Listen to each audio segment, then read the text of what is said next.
Bienvenue au 16e podcast de Accrochez vos aiguilles. Ici, on parle de tricot et de crochet et parfois on mentionne la couture aussi. Aujourd'hui, je ne vais pas forcément séparer un bloc tricot d'un bloc crochet. Je vais plutôt passer d'un projet tricot à un projet crochet parce que je n'ai pas énormément de projets finis ni énormément de projets en cours. Donc, je trouve qu'on peut mélanger un petit peu les choses. Dites-moi si vous n'êtes pas d'accord. J'ai ma boisson chaude, j'ai mes projets, tout est bon. On y va? C'est parti. Alors, le seul projet que j'ai réussi à finir, il est là. Voyons voir ce que c'est. Voilà, ce sont les chaussettes de mon petit dernier que j'ai fait. Alors, j'ai déjà mentionné ces chaussettes dans les autres podcasts. Il n'y a pas grand chose à dire. Vous voyez, ce sont des chaussettes vraiment de base. Mais juste un petit rappel, je les ai faites du bas vers le haut, avec un Judy's Magic Keystone au niveau des pointes, des talons après coup, et le bind-off, c'est le Jenny Surprisingly Stretchy Bind-off. Je me suis inspirée fortement des chaussettes, mercredi chaussettes du livre Tricoter ses chaussettes, toutes les techniques. Et bon, avec quelques petites modifications. Hein. Je les ai tricotées les deux en même temps avec le Magic Loop. Alors, je vous avais dit la dernière fois qu'en fin de compte, même si on a des aiguilles de tricot super excellentes, les Xiaogu, il y a toujours cette petite résistance au moment de faire reculer l'aiguille sur ses mailles. Avec le temps, j'ai trouvé que ça devenait de plus en plus facile. Peut-être que je commençais à tricoter un peu moins serré. Je me suis détendue, du coup les mailles étaient un petit peu plus faciles à glisser. Le fait est que vers la fin du projet, vraiment, ça se passait plus facilement qu'au moment où j'ai filmé le dernier podcast. Voilà, donc je préfère être super honnête avec vous. Les aiguilles restent quand même très bien, hein. Le métal est d'excellente qualité. Le câble qui ne fait pas des boucles tout le temps, vraiment c'est plus agréable. Donc voilà, pour mon impression par rapport au Xiaogu. Quoi d'autre? J'ai fait ces chaussettes donc avec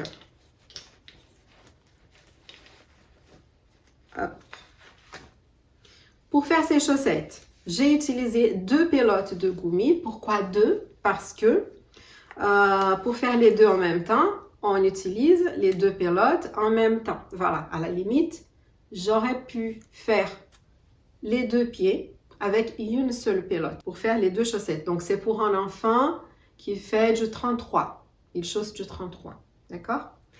Par contre, j'ai voulu mettre une laine légèrement contrastante, pas beaucoup, au niveau des talons et des bords-côtes. Alors, je n'avais aucune laine fingering qui se marie bien avec ces chaussettes. Du coup, j'ai commandé cette laine de cette couleur-là qui, voilà, écoutez, je trouve que ça va bien ensemble. Et à la limite, plus tard, je pourrais faire l'inverse. Je peux encore faire avec ça des chaussettes même d'adulte, je pense, hein, avec cette laine contrastante. Mais je pense que je vais garder pour mon fils. Parce que comme ça, si jamais il perd un pied, il pourra prendre le pied de l'autre paire que je vais tricoter. Vous voyez, ça arrive chez vous, les pieds de chaussettes qui disparaissent. Du coup, je disais oui, que je peux encore tricoter une paire identique à celle-ci à peu près.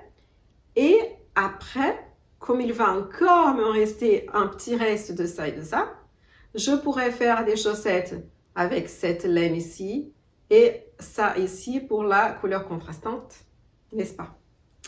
Et je pourrais encore faire encore des chaussettes parce que ici, on a 420 mètres.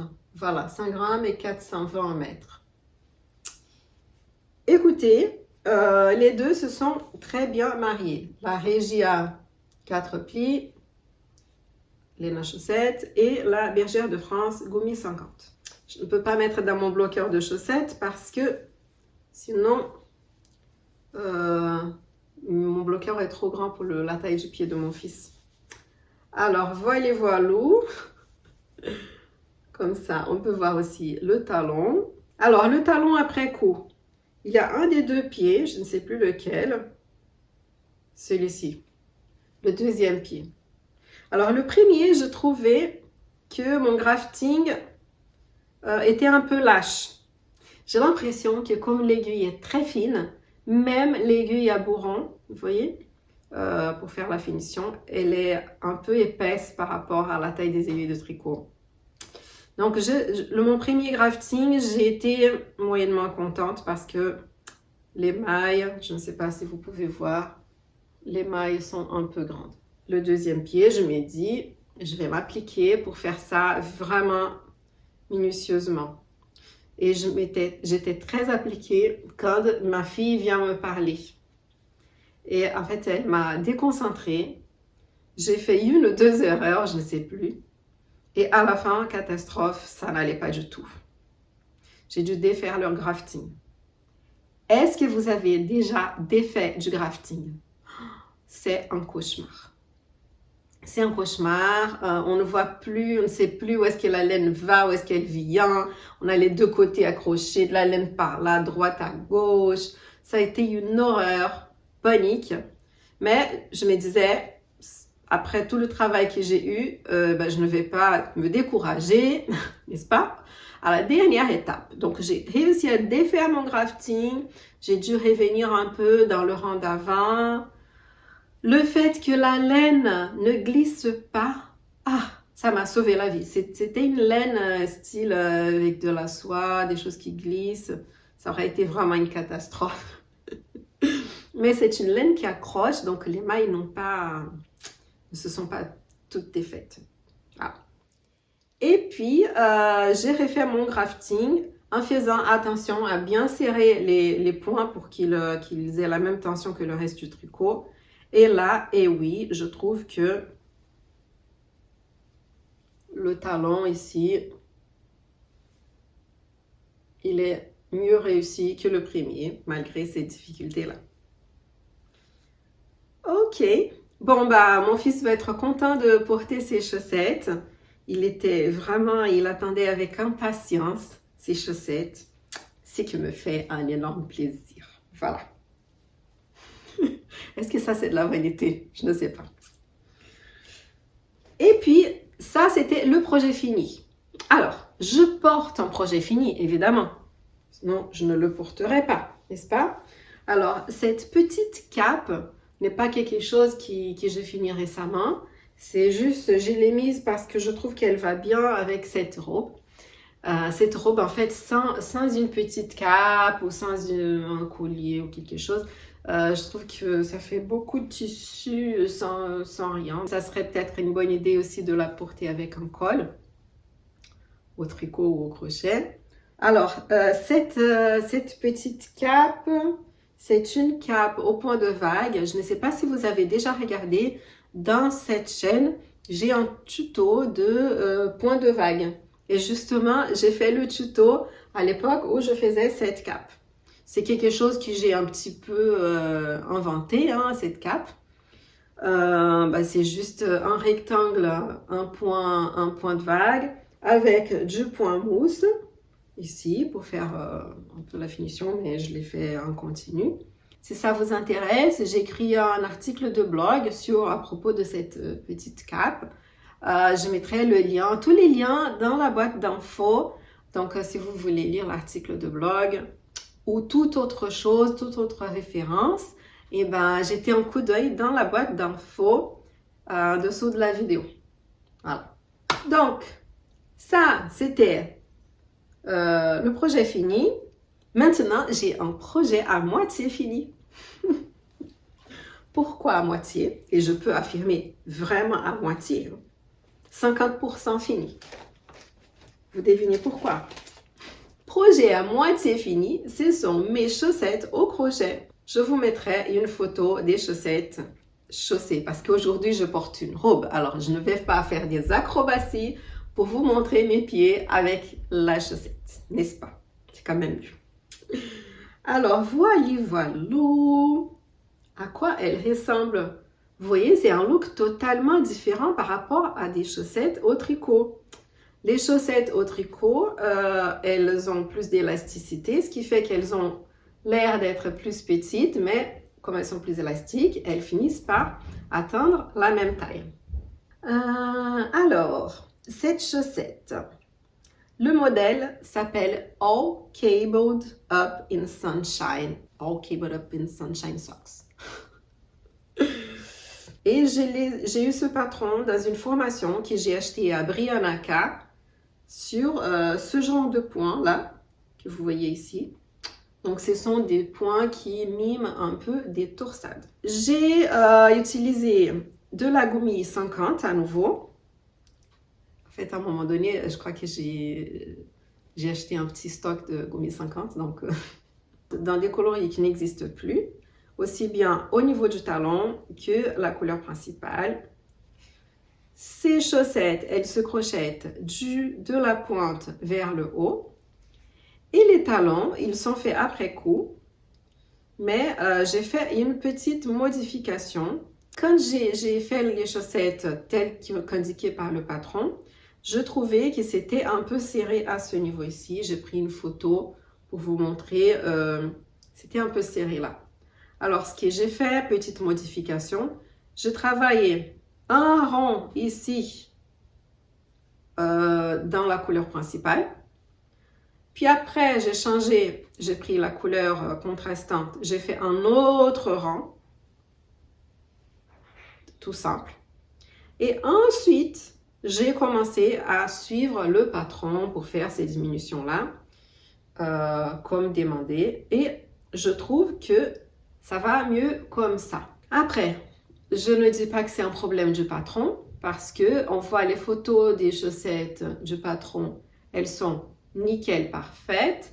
Alors, je n'ai pas utilisé la même laine, on n'a jamais la même façon de tricoter, de crocheter que les unes les autres. Donc, grosso modo, écoutez, je trouve que le patron, il est intéressant, voilà, et les chaussettes sont intéressantes aussi. Elles seront super chaudes, voilà. Maintenant, projet en cours au tricot. Mon projet en cours au tricot avance bien. C'est le jogging de Knit Attitude. J'avais déjà mentionné dans les autres podcasts. Et le voilà. Hop. Il avance bien. Par contre, tout n'avance pas si bien que ça. Pourquoi? Niveau ceinture, je trouve que ça va très bien. Niveau hanche, je trouve qu'il fait un peu grand. Voilà. Aussi, dans le patron, elle donne des conseils par rapport aux personnes plus petites comme moi. Qu'est-ce qu'elles peuvent faire pour avoir des jambes plus courtes? Alors, dans ce cas-là, son conseil est à peu près de faire les diminutions plus rapprochées. Parce que bien sûr, c'est un pantalon, donc il a forcément des diminutions. Et j'ai décidé de ne pas commencer ce rapprochement entre les rangs de diminution tout de suite au début des jambes, en me disant peut-être que sinon je vais avoir une jambe trop étroite au niveau des cuisses. Donc, j'ai tricoté quelques rangs comme toutes les autres tailles. Et j'ai commencé l'adaptation de faire des rangs de diminution plus rapprochés vers la 5e diminution. Je vous montre seulement le bas des jambes. Je trouve qu'il est un peu trop près de la jambe, vous voyez? Et ça commence à peu près à ce niveau ici, à ce niveau-là. Donc ici, c'est presque un legging, quoi. Alors, j'ai l'impression que je vais devoir défaire le pantalon peut-être jusqu'ici, la jambe, et puis faire les diminutions un peu moins rapprochées. Voilà. Quitte à arrêter avant, à essayer et arrêter avant. Mais l'histoire de faire des diminutions trop rapprochées, je pense que ça a été jusqu'au niveau du genou. Et puis après, il faudrait que je continue avec les diminutions telles que toutes les autres tailles. Sinon, je ne sais pas si j'ai une jambe trop forte, mais je trouve que ça fait limite legging ici et jogging en haut parce que j'ai pas envie de soulever ma robe, mais en haut, c'est quand même un jogging, quoi, assez large. Et ben, la vidéo a encore coupé parce que je n'avais plus de place dans mon téléphone. Alors, je vous avais parlé du pantalon, n'est-ce pas? Alors, grosso modo, ce pantalon, ce que je vais faire, c'est que je vais le défaire jusqu'au niveau des genoux et puis un petit peu plus haut. Tout ce travail à défaire, ça ne me réjouit pas. Est-ce que je vais laisser ce pantalon en hibernation, de le tricoter? Je vois qu'il est très chaud. Et là, on est déjà au printemps. Alors, à quoi ça sert de le continuer pour qu'il soit fini à la fin du printemps, alors qu'il est super chaud? Autant le reprendre à la fin de l'été. Oui, je déteste ça. Je déteste ça parce que j'ai plein de projets qui j'ai laissé de côté, j'ai laissé hiberner et après, je n'ai plus envie de les reprendre. Ce qu'on va faire, ce que je vais parler, là, c'était projet en cours. Je vous montre encore un petit projet en cours qui va sortir de l'hibernation. Et puis, je vais vous montrer un projet au tricot que je vais commencer cette semaine. Parce que j'ai fini mes chaussettes, donc je prends un autre projet pour mettre à sa place. Et quand vous allez voir le projet que j'ai l'intention de faire pour le printemps, vous allez comprendre que je n'ai pas forcément envie de finir de défaire la moitié d'un projet d'hiver et de le reprendre alors que voilà, le soleil est là, les primes verts sont sortis, les bulbes ils montrent tous les jours qu'ils poussent et que les tulipes vont bientôt sortir. Écoutez, le jogging super chaud, voilà, bref. Alors, projet que je veux du coup faire sortir de l'hibernation. Je l'ai tout serré là-dedans.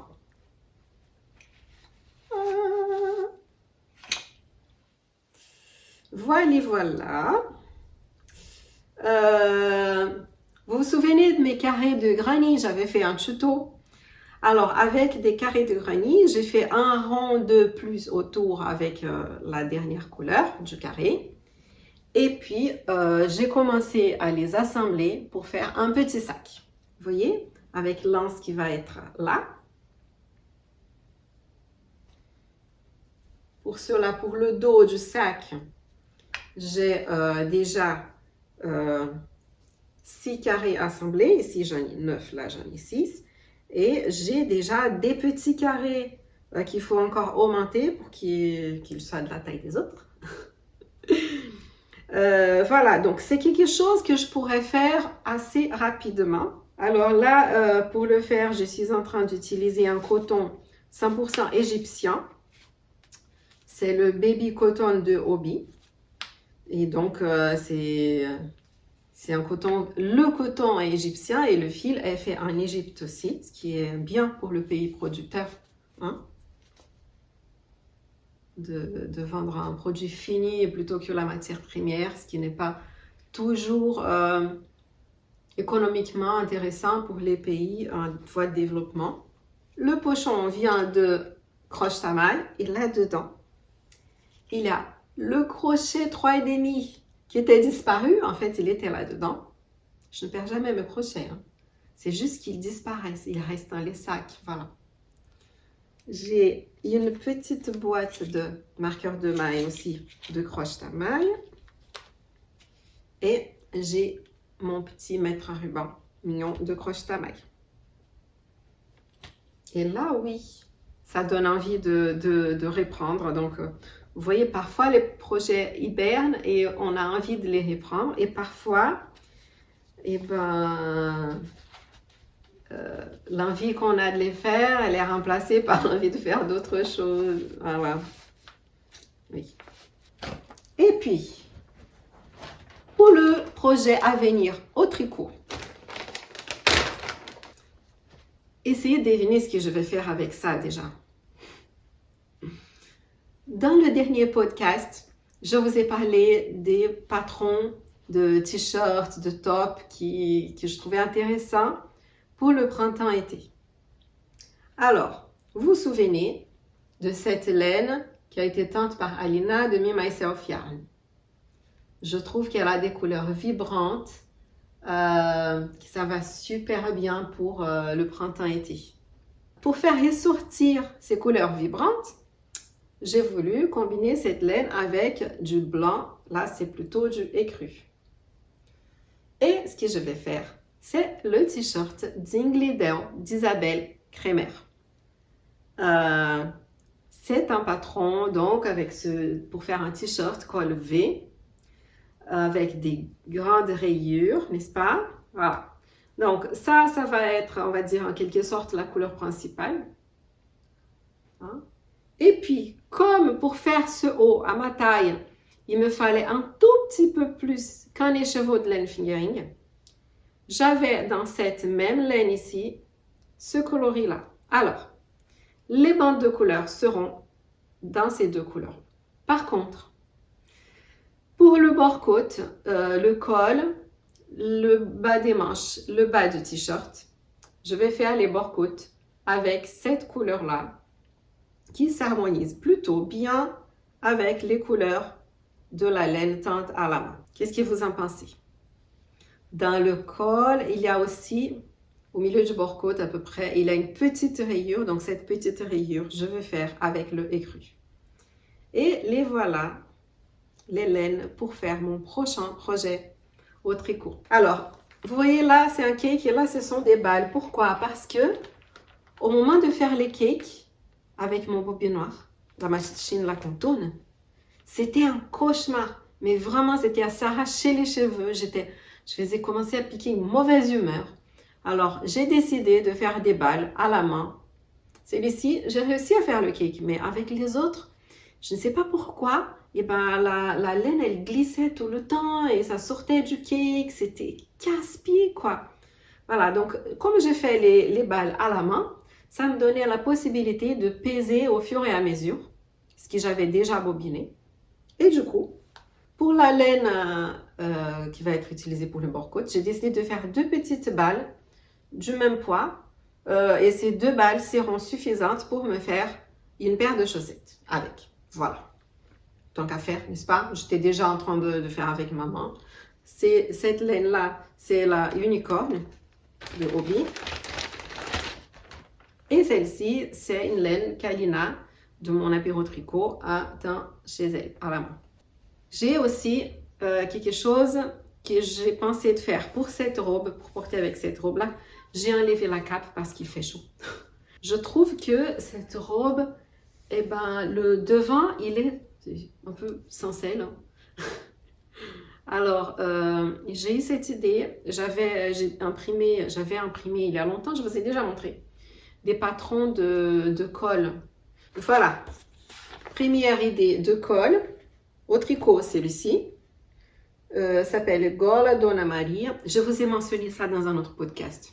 Donc, je n'entre pas dans les détails parce que sinon, c'est répétitif pour celles qui ont déjà vu. Et là, avec le même nom, une autre version au crochet. Le fil demandé, c'est celui-ci. Mais vous voyez, bah, je n'ai pas trouvé les autres pelotes. J'ai l'impression que j'en ai encore. Et la couleur, ça irait bien avec ma robe.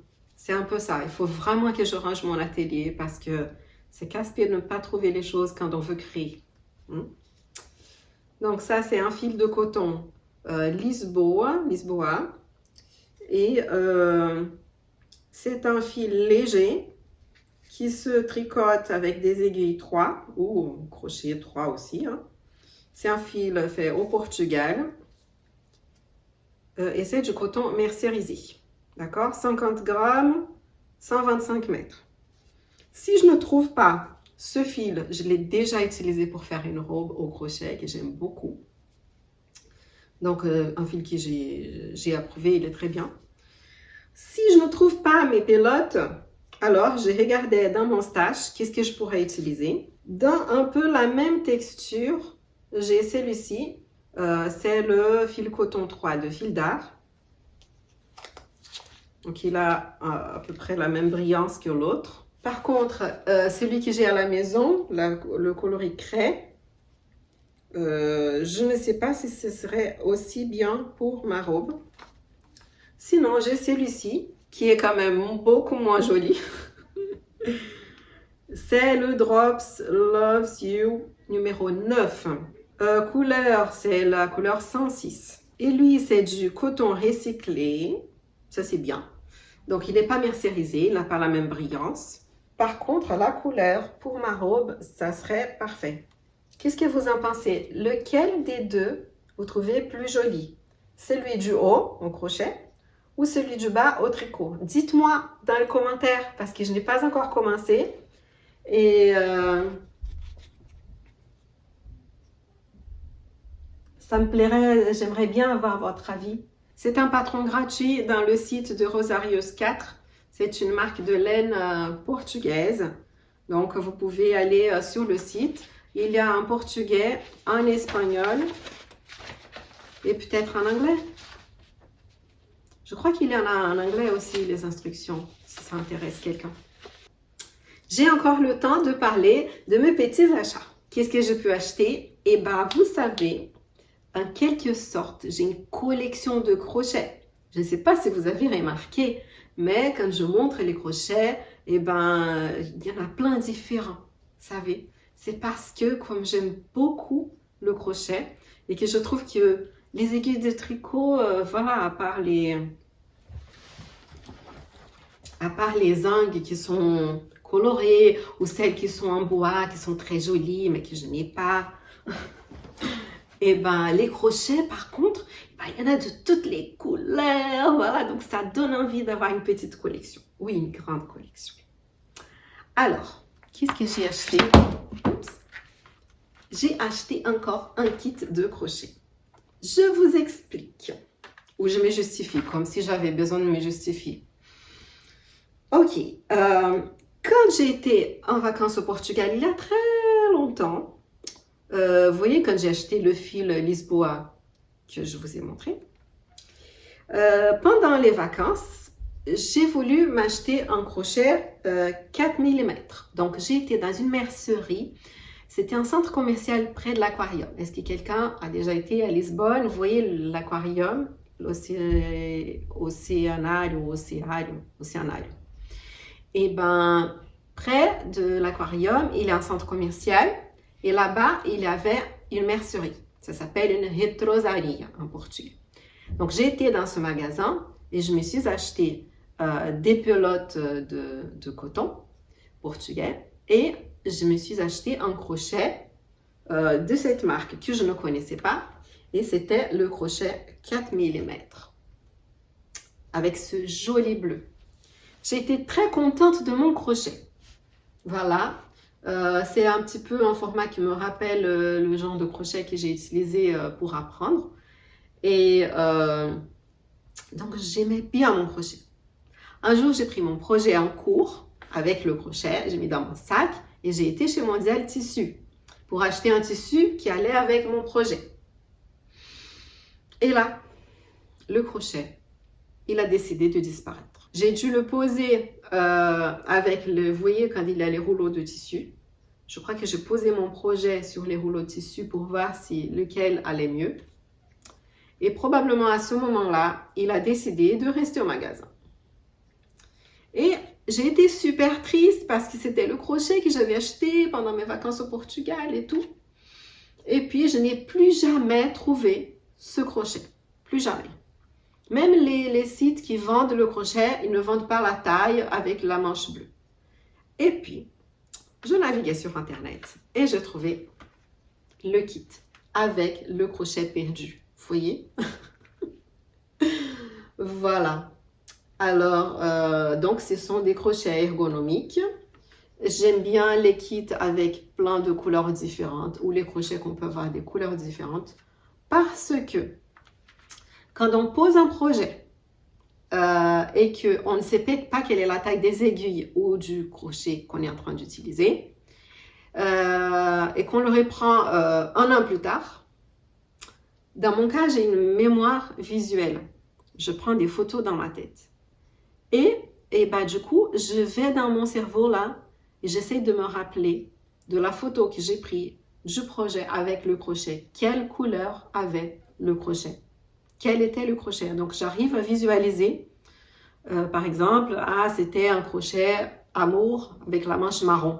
Ah bah là, je ne vais pas reprendre le projet et faire avec un autre crochet. Ou sinon, ce que je fais, c'est que je laisse le crochet dans le sac avec son projet, comme j'avais fait avec l'autre. Comme ça, il n'y a pas d'erreur après, on ne fait pas de bêtises. Alors voilà pour mon kit de crochet. Croyez-moi, ce n'est pas trop. J'habite en pavillon à 3 étages. Et vous savez, souvent, le crochet de la bonne taille n'est jamais au bon étage. Donc, si je suis au rez-de-chaussée, et ben, le crochet, disons 2,5 ou 3,5, il faut bien qu'il soit au niveau des combles. Non, pour moi, ce n'est pas un gâchis. Un autre achat que j'ai fait, c'est que j'ai acheté des laines à chaussettes. Vous voyez, comme pour la chaussette de mon fils, j'avais besoin d'une couleur contrastante. Donc, je vous ai déjà montré la pelote bleue. Et puis, dans la même laine, même qualité, il y avait aussi cette couleur. Vous voyez, c'est un rose avec des touches de bleu, des touches de beige. Donc voilà, c'est la Regia. Et bien, si ça vous intéresse, tous les liens des choses que je montre, je vous mets dans la boîte info. Dites-moi si ça ne fait pas mignon de combiner les deux. Moi, je trouve que ça fait joli. Je ne sais pas si mes filles vont s'intéresser par les chaussettes, mais moi, je trouve que j'aimerais bien avoir des chaussettes avec ces deux couleurs-là. Et puis, l'autre chose que j'ai acheté, et là, miracle, ça fait longtemps que je ne parle pas de couture. J'ai acheté un patron de couture à Elsa de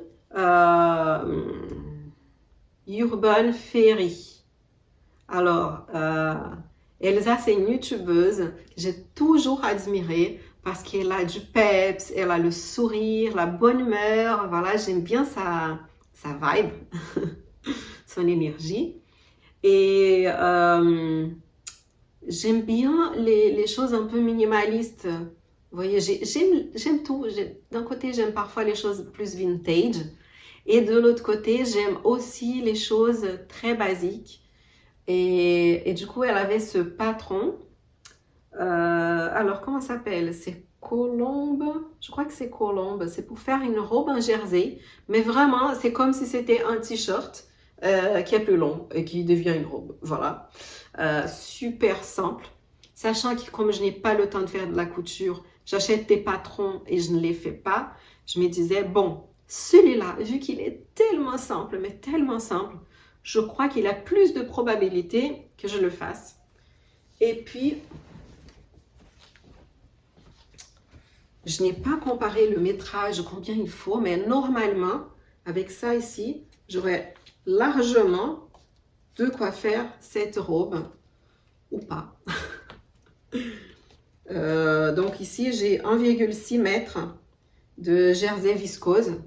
Voilà, j'aime bien, c'est super agréable à porter. Donc, et je me demande si ça irait bien avec mon châle, le patron que je vais lancer. Je ne suis pas sûre, je n'ai pas encore mis l'un à côté de l'autre, le tissu avec le châle. Parce qu'il a ça aussi. Comme j'aime bien avoir ma garde-robe cohésive, c'est sympa de pouvoir porter les accessoires avec les choses qu'on coud, etc. Il faudrait que je regarde.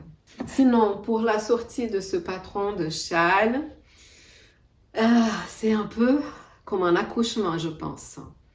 C'est du travail qu'on doit faire, d'édition, traduction, photos et tout.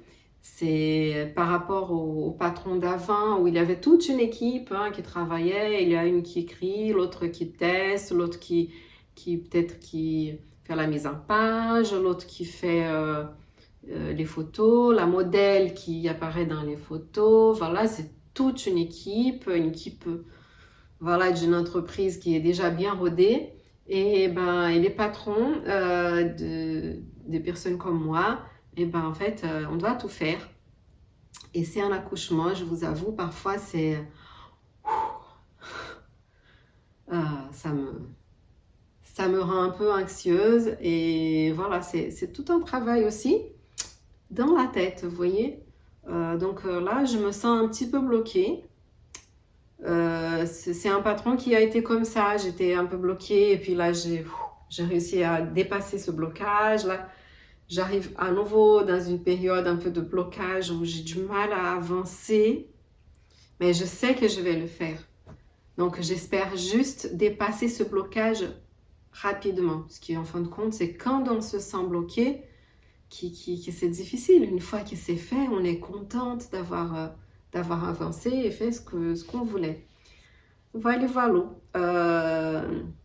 Faut dire aussi que j'ai décidé d'augmenter mon rythme de vidéo et ça, on ne peut pas tout faire. Voilà.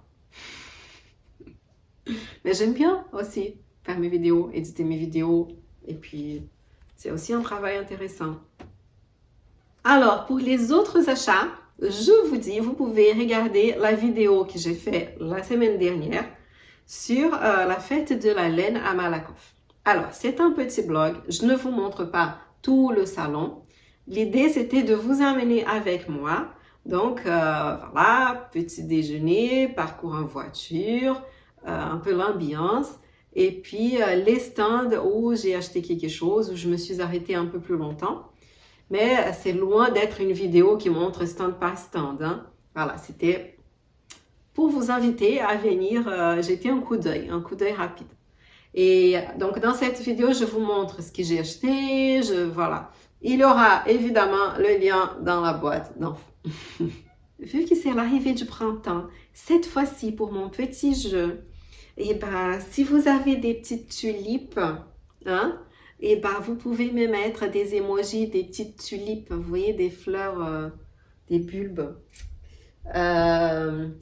Comme ça, je sais que vous avez regardé jusqu'au bout parce que j'apprécie vraiment votre compagnie. Comme ça, je suis sûre que je ne parle pas toute seule. Je vous remercie beaucoup pour vos commentaires lors des dernières vidéos.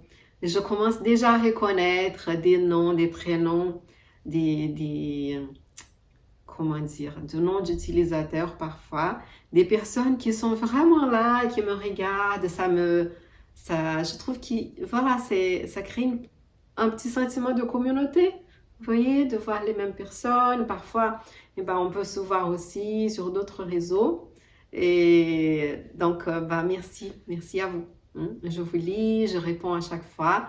Je suis contente d'avoir la possibilité, le temps de lire vos messages, vraiment, de répondre. Je ne sais pas si les chaînes qui ont des milliers de followers, des centaines de commentaires, je ne sais pas si elles arrivent à profiter de ce moment, de lire les commentaires. Moi, j'avoue, de temps en temps, j'étais un coup d'œil, est-ce qu'il y a un nouveau commentaire? Oui, tout sympa, je réponds.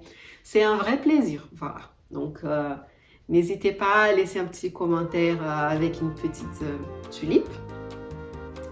Et sinon, par rapport au col, vous voyez lequel que vous trouvez plus joli? Vous pouvez revenir en arrière, jeter un coup d'œil. Est-ce que c'est le col au tricot ou au crochet? Celui d'en haut, je crois que... Bon, vous regardez, c'est celui qui aurait été le tricot ou le crochet, je ne me souviens plus. Et puis, comme ça m'aidera à choisir.